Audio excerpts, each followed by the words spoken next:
I know a lot of people are on vacation, and although it's probably not the pastor's favorite thing to see, I kind of get a kick out of it because to me it means families are off together, having a wonderful time, getting that time together before school starts and kids go back to college. And we just had our family vacation, and it took a turn. We have 4 grown children. 2 are married, so their spouses were there, our daughters, our other daughters, our 5 grandchildren, all in one house for 7 days. And I've got to tell you, this is our best vacation ever. One of the biggest reasons was, and he's preaching, so he's not watching this morning. One of the biggest things that kind of surprised me, and it shouldn't have, is that our middle son sent out a group email. Here's the meal plan for the week. Now, his dad's the chef. And I got to tell you, most vacations end, and Robert and I are like dragging to the car going, are they gone? Do we have to feed anybody else? We love it, and it's our big chance for all of our kids to get their schedules straightened out, and everybody comes to Skinny Atlas, and we all have time together. But it's tiring. And so this time they said in their group email, Dad's not cooking. And then, of course, that was followed with, but couldn't he do an Italian night? But couldn't he do a seafood night? So Gabriel listed breakfast, lunch, dinner. Here's what we're serving. Here's the grocery list. It'll be ready at this store to pick it up on the first day of vacation. I'm like, who is this kid? And then I might have looked in the mirror and saw a little of me. I might have. But I loved that our kids were determined to honor us during our vacation and let us have a time to rest, as much as you can rest with 5 little grandkids. We had a wonderful, wonderful time. So Pastor Chris says, come teach on hospitality. And I got to tell you, my first thought was, am I going to have a table? Am I going to do a tablescape? Am I going to, serve? How many people do I have to serve? And he's talking about the gift. Well, when he talked to me about this, I don't know if you all do this, but at the beginning of the year, I have a notebook that I start for whatever service I am in, whatever town I'm in. I keep those notes going because I want to see what God's saying to me wherever I am and whoever is preaching. And then I always do a little asterisk next to things that God speaks to me separate from what the pastor is preaching. And so on January 2nd, sitting in here, God said to me, hospitality. Now, we didn't start coming here. I looked it up. January 30th was our official date to start driving down here from Syracuse. And I thought, okay, hospitality. All right, yeah, what's that? And then I saw the equal sign, and I saw the word honor. So God had my attention, and I thought, well, yeah, I guess I do honor people when I have them over for dinner. Yeah, it's an honor. It's an honor to cook for them. It's an honor. He said, no, hospitality is all tied up in honor.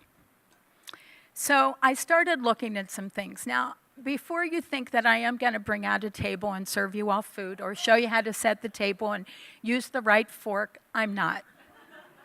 I don't care if you use the right fork. It's a fork. Eat it before it gets cold. That's my theory. Robert's like, get the food on the table. We're going to do courses. We're going to enjoy it. But just pick up whatever fork is closest to you, which is, by the way you do it. Move in. And just enjoy the dinner, right? Just enjoy the time around the table. So I started looking this up because I realized if God started speaking to me about this topic long before Pastor Chris said, hey, I want you to come in and teach, long before we were even going here as a regular member, God was talking to me about it. So the definition of hospitality, and this is for the millennials, according to dictionary.com. Everybody else in my age range and up, get out your Websters. They don't know what we're looking at. So dictionary.com says it's the friendly and generous reception and entertainment of guests, visitors, or strangers. That to me sounds like church. That sounds like what you all do so well every week. You have the generous and friendly reception of people who walk through that door. Now, let me say this. Pastor Chris didn't say to me, here's a list of the things I think we need to work on. So why don't you get up and talk about it? The thing I love about these two is that we don't talk church stuff. When we get together, we have so many amazing things. Look what God showed me. Look what God did. So if you hear anything in what I say today and you feel a little bit of an ouch, it's coming from the Holy Spirit. It's not coming from me. It's not coming from Pastor Chris. Okay, so I wanted to get that out of the way. I wanted to make sure you knew that. So I also want you to put aside any preconceived ideas about hospitality being, I don't have a house, I can't throw a party, I'm a college kid, what am I going to do? This isn't for me. I think I'll secretly get on Facebook right now. Don't do it. Don't do it. Unless you're commenting on Facebook Live right now. No, I'm kidding. So listen, hospitality is all about loving strangers. It's all about affection towards them. It's about greeting them at the door with a smile. It's about being out in your day-to-day life and being kind to people. That's hospitality. When you walk into the place where you always stop to get coffee and that person who always waits on you lights up when they see you, you might be hospitable. You might be doing what I'm talking about.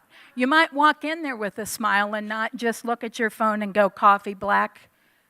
I'm not going to go through all the other things you put in your coffee, just coffee black, right? That's not being hospitable, even when you're just there buying coffee from them, right? So we want to be hospitable. So I just have to throw this in there because I think it's important at least once when you're ministering to use a Greek word. And I wanted to be known, she used a Greek word. Even though I had to stare at it 10 times and go, do you say it this way or do you say it that way? So the Greek word that means affection and strangers, it means the love of strangers, is the Greek word philoxenia. Now that sounds really pretty for being nice to strangers, doesn't it? Now, hospitality is also entertaining people without reward. When you're nice to somebody who walks in the door and you greet them as they're coming, they've already been greeted so warmly, usually by Sandy, wherever Sandy is. Sandy's like the best greeter. She's so sweet and precious, and Gary stands close by and smiles from the desk. Everybody who's ever been there greeting, I'm here to tell you, you guys have the greeting down pat. You are so good at that from the first time I came in here. I tell you the second thing that jumped out at me, and I'll just embarrass my husband when I say this, but we came down here after meeting Pastor Chris in Syracuse. We had invited him to our lake house, and we had another friend with us, a pastor. Pastor Chris saw us. He immediately came back. We were like 3/4 of the way back. Came back to greet us. And he started at the end, oh, hi, I'm so glad you're here. Oh, wow, it's so good to see you. Gets to me, oh, I'm so glad you made it. Gets to Robert, wow, you really are a good-looking guy. You know that? Honestly, I thought, he really is. And I do know that, but how amazing that our pastor, a male pastor, would just come out with something you know as well as I do that Robert went, thanks, and felt like so cool the rest of the service.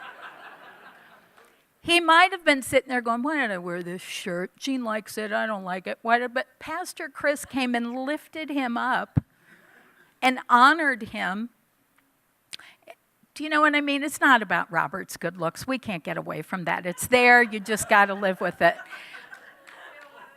He's so handsome. But it is about being honoring to somebody and just saying something that makes their day. He could have said, and good to see you too, and walked on. That's okay. But Robert was completely honored by what Pastor Chris said. I was honored that he came out from the front row, went back and saw us and greeted us. We were just here visiting. But I had already been greeted by about 10 people as I walked in here. Sweetly, warmly, hey, who are you? Hi. Of course, Lori, that goes without saying. Of course she did. Okay, so these are kind of maybe simple things that you don't think about when it comes to hospitality. Like, okay, we've got the greeting thing down pat. I found a couple of quotes about hospitality that I loved. Hospitality is when someone feels at home in your presence. Hospitality isn't about your house, it's about your heart. Right? You guys, I wasn't at your house. You weren't feeding me dinner. I was here and you greeted me warmly. And just being around you made me feel really, really good. Now, this isn't necessarily a let me make you feel good about yourselves message, and it's not a point the finger message. But when I talk about these things, this is what I felt God was saying. Pay attention, keep doing them, and do them with purpose. And watch over it. Make sure you're doing it. Listen, I've come to know a lot of you, and I love, there's nobody, honestly, that I've met that I went, Everybody, I'm like, wow, this is like another amazing person.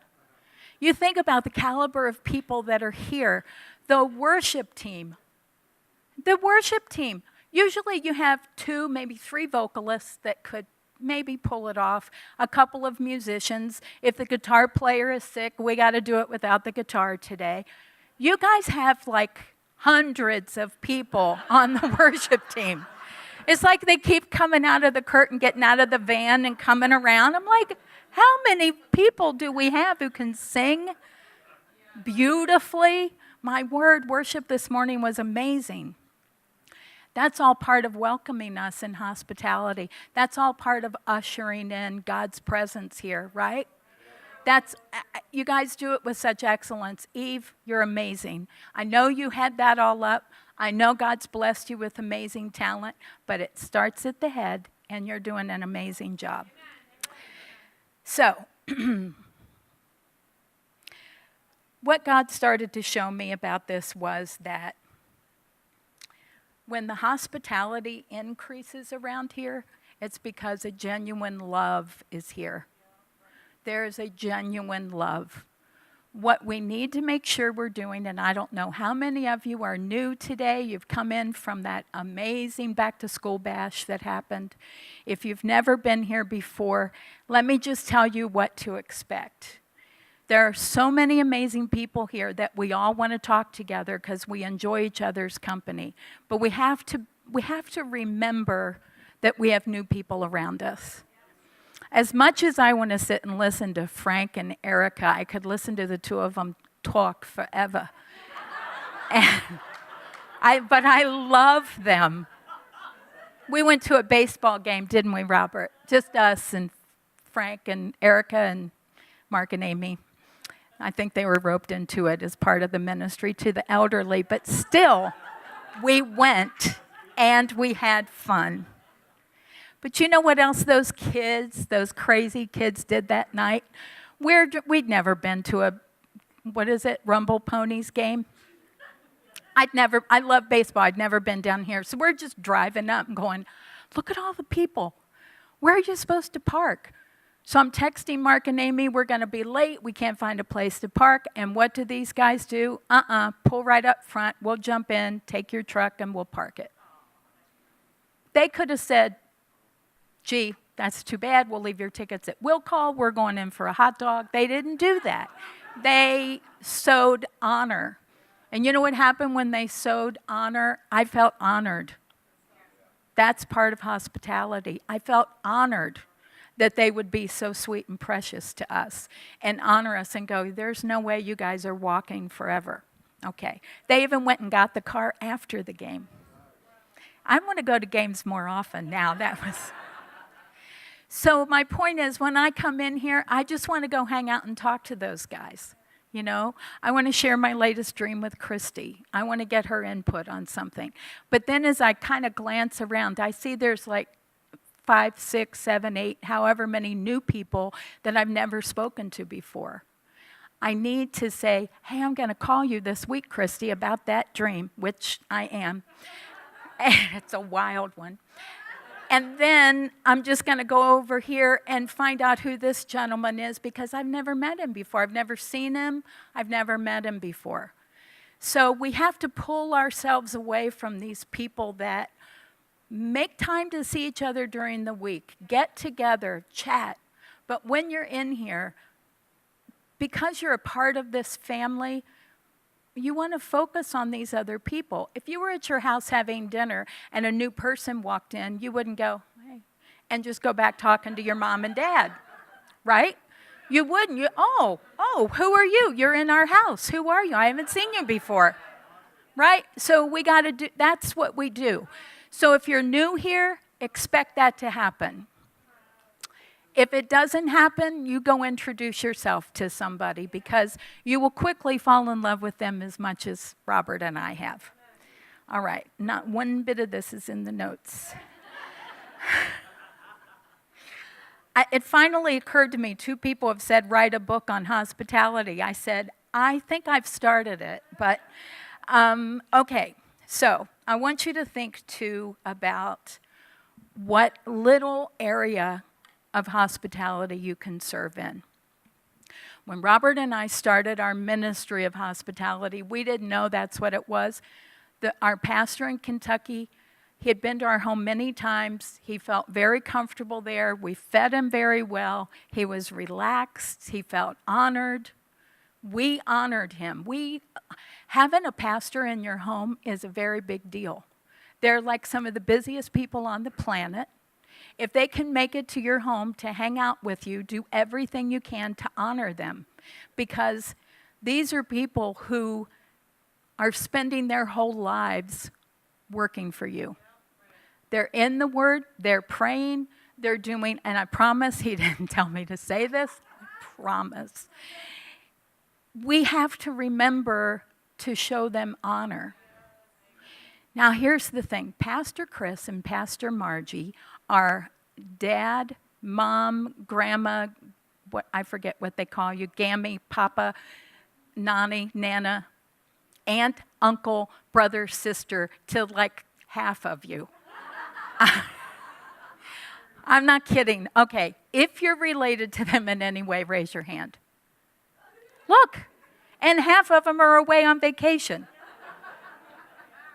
Yeah, so you got to remember something when you're in here. Maybe some of the family jokes you would share when it's just the family on vacation together, you wouldn't share in church or when there's strangers around. Maybe those funny little nicknames you have for Uncle Chris, you wouldn't share when you're in church because some people are like, that's the pastor they're talking to like that? So just be aware of where you are. I've not overheard anybody say it. Don't think you know what I'm talking about. I'm just saying, honor the man and the woman of God who are here. Look around you. Margie told me they started on hay bales in a barn. Hay bales. She said mice would run out while you're sitting on the hay bale. I don't know that I could have kept going in that. No. And I'm sorry, but I just couldn't, no disrespect, but I'd have to have God holding me down in the chair.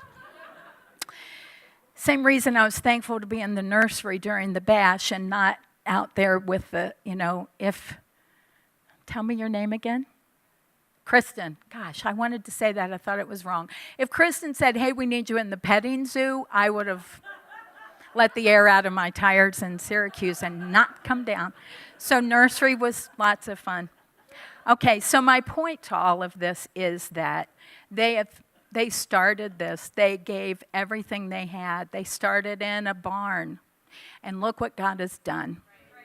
This ministry goes around the world. It's awesome. But what I also love is the honor that they sow into you by saying, we totally trust you to pull off this back to school bash. Go for it. They get an overview. I asked them pointed questions the other night about it. They're like, I don't know. So-and-so has that. Like, what? You haven't had 15 meetings about this? No, they got it. We trust them. So they've sowed honor into you. You were found worthy of that honor. And now look what you were able to do. You were able to go with confidence knowing, the pastor says I can do this. I guess I can do this. And 550 kids come in here? That's really awesome. It says a lot about you and your leadership. It says a lot about her and the team and the people in this church that pulled that off. Okay, so let's talk just for a minute about what can happen through honor. I don't know if you realize exactly how much it's tied up in hospitality and tied up in loving somebody. If you love somebody, you're going to be hospitable to them. You're going to honor them, right? So it's all part of the whole package. And there are times, because we're such a nice, big, happy family here, when we have moments, right? Everybody has a moment. We had a couple of moments. I didn't push anybody off the dock at family vacation. I might have considered it. I didn't. But, you're going to have those moments in a family. But if you purpose in your heart that you're going to honor each other through those differences of opinion, through those stupid emotional moments that you have sometimes, you're going to honor each other. You're going to protect that relationship at all cost. We are building kingdom relationship. We're building eternal relationships here. Frankly, I can't imagine ever not being in this church with you guys. I joke and say I'll move somewhere if God tells me to, but I would miss so many of you because I love doing this work with you. You're all a huge part of it. So we want to honor each other. We want to protect and cultivate that relationship. We want to cultivate honor, right? We've got to recognize that if a stranger walks in the door, it's their first time here, or their third. I didn't know I wasn't supposed to bring coffee in the beginning. I just brought coffee. You have to approach somebody, and nobody ever approached me like I shouldn't have it, so don't read into that. But you want to watch how you approach somebody. They come in with a cup, and there's hot liquid, and there's no lid. You just walk over and get a lid and say, hey, can I give you a lid for that cup so you don't get burned? You don't say, we have a rule around here. I don't know who you think you are or where you went to church, but we don't do that in here. Oh, okay. How about you pray for me after church? Right? So there's a way to handle these things. You have an issue with somebody, go to that person and calmly get it resolved. My brother-in-law was an associate pastor. People would call him up. Pastor Jim, could I have a meeting with you? Well, sure. It's 11:11.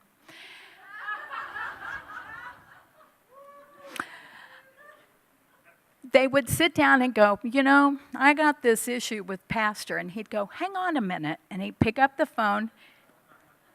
Hey, Pastor, I'm down here in my office with Robert, and he's telling me he's got an issue. Could we come down and talk?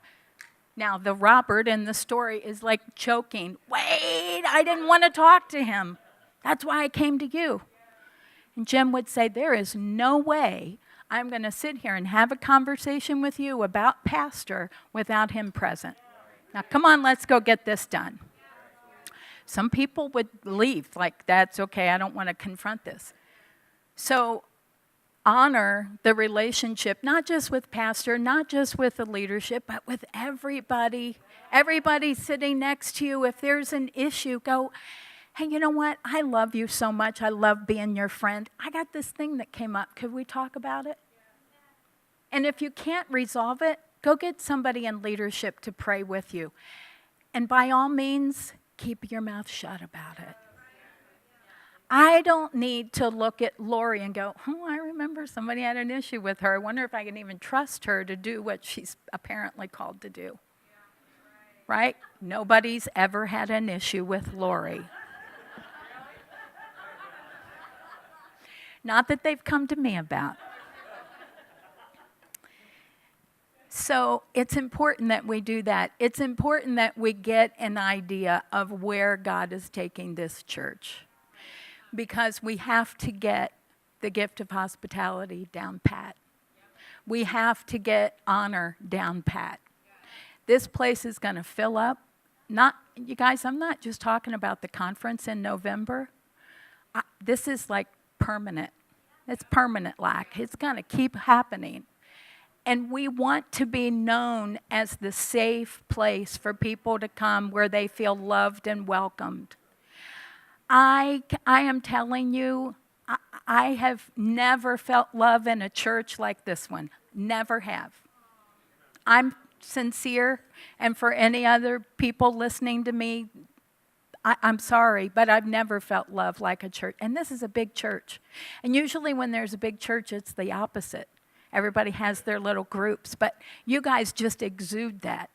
So I believe what God is wanting to tell you is cultivate it, take care of it. Make sure you're doing it on purpose. Make sure that you're being kind, that you're loving, that you're honoring of one another, not just pastor, of one another, right? I'd sit back there and I see beautiful Louise sitting there, and she told me about her nickname, Weezer, which is from one of my favorite movies. And I don't know if you all know that movie, but there's a point where she says, here, hit Weezer. And we've laughed about it, but each time I thought, oh, I don't want to joke that about her. I love her. She's so precious. Anyway, I'm just happy to see you here, sitting right under that clock. So here's what can happen if we let our emotions get a hold of us when something could go wrong. So this is an ugly story about myself. I don't like to tell ugly stories, but I'm going to because it proves a point. One day, my car's in the shop. Robert's got his car. He's got his appointments. I've got mine. Like, okay, well, let's work this out. If you get home by this time, I can just make my appointment. All right, sure, I'll do that. So now he's late. And now he's really late. And here's me pacing. My long living room ends with my dining room in this huge mirror. So first I'm pacing. I've got the windows open, the drapes open so I can see when he pulls up the street. Has anybody ever done that? I'm going to grab my purse and run out that door and hopefully not knock him down on my way to the car because I am so mad. So I'm pacing, and now I open my mouth and I start, I can't believe he's done this to me. Now, this was years ago. I wasn't the mature woman who stands before you today. Years. Years. So I'm pacing, I'm mad, I'm mouthing off. Now he's not just late, he's the sorriest man on the planet for doing this to me. Why doesn't he ever consider me? How could he? I mean to tell you, I'm ranting to the point that God got involved. Because, yeah, not in what I said, but he was like, this is enough. So I'm walking and I see myself in the mirror and I went, oh gosh, that's ugly. That is ugly. I went, oh, God, I can't believe he's late, but I can't believe I'm this upset. And he said, Jean, what you're describing does not sound like the Robert I know. That is not the Robert that I know and love. Robert right now is having a really hard time because he's making you late. And he's doing everything he can to get here. He knows you have an appointment. And I just stood there and started crying. So now my makeup's running. Now I got to go redo that.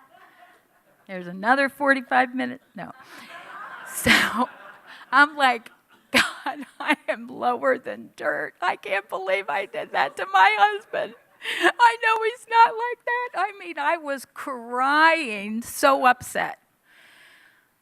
So went in, fixed my face, and then he came. He was really late. And then he came, and I walked outside. I was so happy to see him, that nothing had happened to him. I go towards him, and he's got this little look on his face, like, hi, honey. And like he's ready for something. I don't know. So I just looked at him. I said, honey, I'm so glad you're here. I'm so glad you're okay. And took the key, and he was like this, okay. All right. And he's walking away from the car. I thought, man, maybe I haven't just done this today. Maybe I've been a little scary other days. So I know you can't imagine it. So I get in the car and I'm waving, and he's still like slowly making his way in the house and doing a little bit of this. But you know what? I had no business letting my emotions get totally out of control over him being late. This is somebody who loves me, who's been next to me for years. It'll be 38 years next month. The day you guys are leaving for Canada, but hey, we'll talk about that later. What on earth made me think that he would do that on purpose? He's an amazing husband. He loves Jesus. He wouldn't do that to me.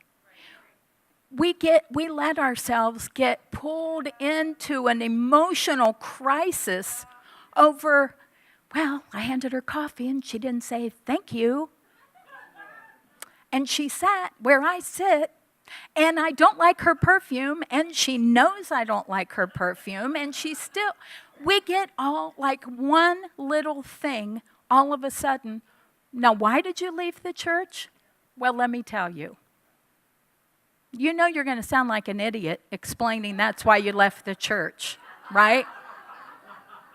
Was it one thing? No, it was 3 or 4 little minute things that could have been stopped by me going, you know what, it's okay. You probably had a bad day. Maybe you weren't thinking. Maybe you were busy. Maybe you were preoccupied. These are the things that you don't realize it, but it can permeate a place before you know it. All of a sudden, that's the atmosphere that's in the building or in your home. Nobody wants that, right? So this morning, this is ridiculous, these notes. Absolutely ridiculous that I spent time doing that. So this morning I walk in and I'm like, okay, I'm really excited. I get to go into the prayer room for a pre-service prayer because, quite frankly, driving from Syracuse, I don't make it by 9 o'clock. I'm usually here right around 5 after 10, which I don't like, but it just happens, right? So I'm like, oh, the prayer room. Oh, yeah, Margie's tried to show me that. I'm going to have to go in there and see that. And have you all been in there? Is there anybody else who hasn't been in the prayer room? You got to check it out. It is beautiful. And you know what God said to me here? I'm ready to teach on honor and hospitality. And do you know what God said to me when I walked in there? Here's the honor. Here's the honor. This is the most beautiful room in this building. It's the most important room in the building. There weren't 2 people in there. There weren't 5 people in there. There were probably 20, right? People coming and going. But I'm like, does this go on every Sunday? Is this just because I'm going to minister? Did he say, like, we really got to rally around her and pray, everybody show up? No, they weren't even talking about me. They weren't there to lay hands on me. They were there to lift up this service because of what God's doing. They lifted up the community. They prayed for people who were sick. Guys, you got the honor thing down. Just be aware of it. Be focused on it. Be purposeful about it. I have to tell you that this word, it's kind of like when I spoke at the women's meeting, whatever that, back in April, and I had 16 pages of notes that day, and didn't touch them. And Andre said the next morning in a word that he had, he said, there's no mistake about that. Your ministry doesn't fit into a mold for hospitality the way we just have this different way of doing things. So this isn't going to fit into a mold. So I promise you, if you want them, I have so many scriptures on hospitality. I highlighted them. This doesn't mean I don't love the word. This is where I got all of this, was from the word. There are lots of scriptures on honor.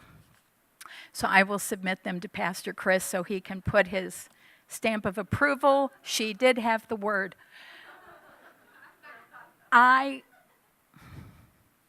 told you how I took the personality test, and it turned out I had the same personality as 2% of the population. So I don't know why I would think I would stand up here with points A, B, and C. Thankfully, they know me well enough by now. They didn't expect it to be that way either. But I have to tell you that there was a weightiness on me to this word this morning. Do you know what I mean? Like, it wasn't oppression. It was a weightiness. And I thought, but God, these people know this. I've sat there. I've served with them since February. They know this. He said, I want them aware of it. I want them to be purposeful in what they do. I want them to be ready for the thousands who are coming through this door. Thousands. We have to get a love for one another so that that's second nature. That's like an automatic thing. We wouldn't dream of being rude to somebody. We wouldn't even rehearse like I did with Robert that day of how mad I was going to be and let him see it. We wouldn't even go there towards each other. We want this in our homes too, right? You want that honor in your homes, the honor for one another in your homes. In your jobs, you want people on the job to not just go, boy, she's so sweet all the time. You want them to see even more than just being sweet, right? Anybody can be sweet. Let them see the honor and the love that you have for them. So I had a couple of things that I wrote down in a be sure to share this. I don't think that I remember where they are, but I do want to talk to you about one thing, especially because this prophetic conference is coming up. There was one very famous video that's floating around out there, famous in my mind, of when Andre first gave us a word. And I've told you girls, I sat there with the bobblehead going, listening to every word he said. When I went back and watched it, I felt like a complete idiot that my head did this because it was like a 22-minute word, you know? So I looked pretty foolish. But God was having me watch it again. And when I went back to it again, I'm like, what? Okay, I see my head moving up and down. What is this? I was sitting right behind Frank. David and Katie were sitting right in front. And this makes me cry every time I think of it, so give me a second. But in this video, as Andre's giving a stranger an awesome word, but a stranger, the two of them are sitting on the front row like, this is my mom and dad. I'm going to get to reap the benefit. They were excited. Their faces were lit up. Dave's like looking at Andre, looking at me, looking at Andre. He's all excited. Katie's got that sweet big smile on her face, and she's all happy. I thought, God, they didn't even know me. He said, but you fulfilling your destiny affects them.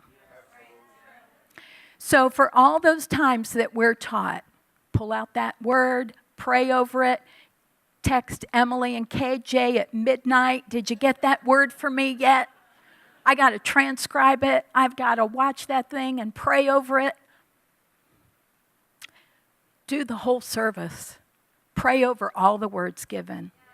Pray over every single one with the same zeal that you do your own, because we're all doing this together, right? Everything you guys do affects me. Whether you think so or not, it affects me. My destiny affects you guys. You guys, some of you are here to pull all this off. It takes so many people to pull off a service. So many people. Pastor Chris doesn't stand here and go, look at this. I cleaned the place. I made the coffee. I was out there greeting everybody. I checked the bathrooms. No. He knows he's got this huge, wonderful team that pulls this together, and he honors you. He loves you for it. He trusts you to do it. We've got to be ready for that next flow of people. Now, twice this year, when I've spoken, I have pulled out a word that my daughter, Jennifer, who's a full-time minister for 20 years, she had this word that God gave her at the beginning of the year. And honestly, I read it, and the first time I read it, it was kind of like, well, this is an awesome word for Jennifer. And God said, she didn't say that was for her. This is what she was getting from God for all of us. And so twice, I read this word that she had. When I read it in a meeting with Kathy Campbell, she said, I feel like you're going to read that again next year, and we're going to be able to point all these things that happened since this word.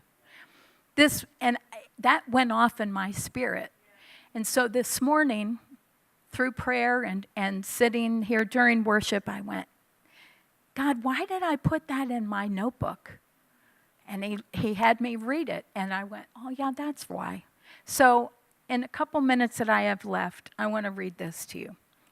She said 2018, God said through her, will be a turning point year. It will be the year of the turning point.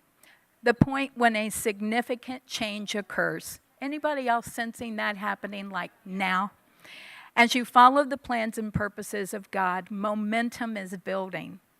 And a turning point comes when the pace picks up and shifts you into a new place. In 2018, God is bringing us into a turning point where old paradigms are replaced with the new that brings progression, and progression brings provision. Watch and see as God brings us through 2018, the year of the turning point.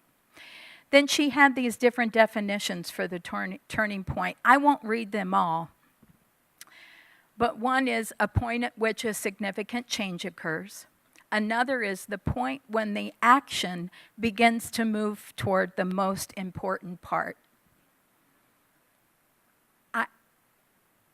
God spoke to me in July and said, get your house in order. I'm like, am I going somewhere? Get everything in order. All these things that you always want to do during the summer, get them done. I said, I'm like, have I been lazy? I've hardly been home. Why? He said, no. August will be a different month, but it'll be a month to prepare, because when September comes, look out. I have sensed that for all of us. I'm sensing that September, look, half of the people are gone on vacation. Good, they're getting rested. They're going to come back refreshed. We're going to hit the ground running, I believe, in September. I believe that there are a list of projects that one by one, you're just ticking off the list. We're going to get these things done because as hospitable people, we want to be prepared. When Robert and I host the dinners for the pastors each month, we prepare for days for 20, 30 pastors. We prepare. I've got the house all ready to go. I make sure everything looks pretty, that it's clean. I make sure that the table is set. I make sure now that I have somebody to help me, because I've realized I'm greeting somebody, running through the house, getting them a drink. Hang on, there's the doorbell running up. By the time they all sit down for dinner, I'm ready for a nap. So anybody wanting to get involved in that hospitality ministry at our house, just call me. I'll give you a job. So you can't do it all by yourself, but we prepare.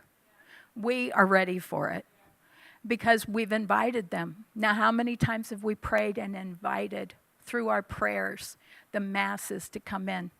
We've invited the city of Binghamton to change and be here. We got to be ready. We have to be ready in our hearts and our attitudes, right? I wish I had more funny stories to share with you, but I really didn't sense that for this morning. I will tell you there's one on Robert, another one on Robert. So one time I made the mistake of going out for coffee with somebody on the day of the pastor's thing because they needed ministry, and I really should have been home finishing the cleaning. So Robert's meal's all ready to go, and he said, "What do you need me to do?" I said, "Vacuum. Could you just vacuum the living room?" Now, in my mind, I'm sorry, if company's coming in 20 minutes, we're not emptying out all these chairs and vacuuming, right? We're doing the walkway, whatever is seen. I leave him to do that. I run downstairs to set something up. I come up the steps. I thought, was that a car door? I run into the living room. The furniture's out in the middle of the floor. I go, what? You said vacuum? When's the last time you pulled the sofa out? I'm like, it wasn't supposed to be today. This is how I vacuum. You know it's how I vacuum. You don't want me to vacuum? Don't ask me to vacuum. That night when I got in bed, all of a sudden I was like, he's the smartest man. I will never ask him to vacuum, ever. Never. Every time I'm like, well, you could fold the napkins. I'm like, there is no way I'm asking him to do something like that. So I'm like shoving furniture back as people are, I have a big picture window and they're like going to my front door while I'm trying to shove the chair with my hip as I kick the ottoman. And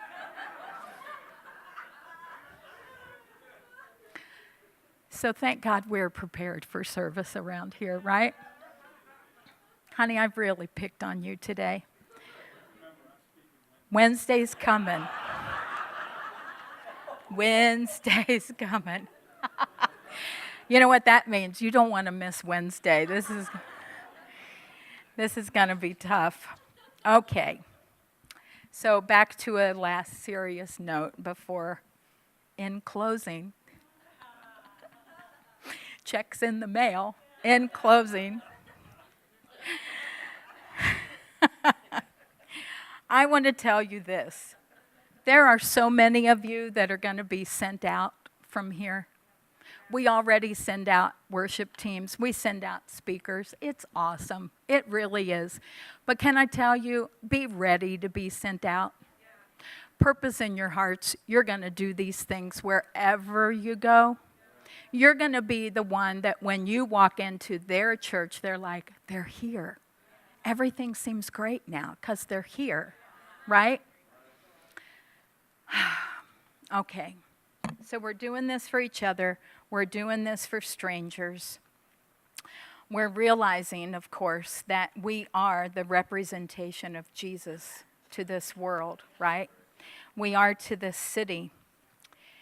We're going to remember, here's a scripture reference, Matthew 25:40.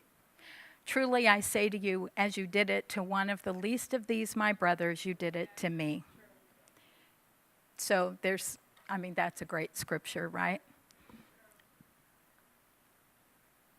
When you go into a new place, it's always a little tricky. I have to tell you all that you made me feel so loved and welcomed, that the gifts that were in me, that are in me, are free to flow. I'm not sitting there going, I don't feel safe here. These people are rude. It was, wow, I really feel loved here, and they don't even know me. I really feel valued here and honored here. I want my heart's desire for you all, and what I think God is saying is, let's really work on it. Let's really work on it. You know, if you went to all the trouble to plant a garden, you're going to go out there and take care of it, hopefully, right? And you're going to reap a harvest. So, if you're sensing that God has something for you to do differently, or you want to be more purposeful, and you just know that you know that you know that God was talking to you, or you think, you know, I do that stuff, I just didn't really realize the impact that I could have, or the impact that it was having. And you sense that there's a lot more that God wants to do. Robert and I would love to pray for you. We'd love to release that in you, a fresh touch of it. I promise you, I think you all have it. But I do think that there's more, because I think that we have it for where we are, and I think now we need it to go to that next. We need to be equipped for the next level.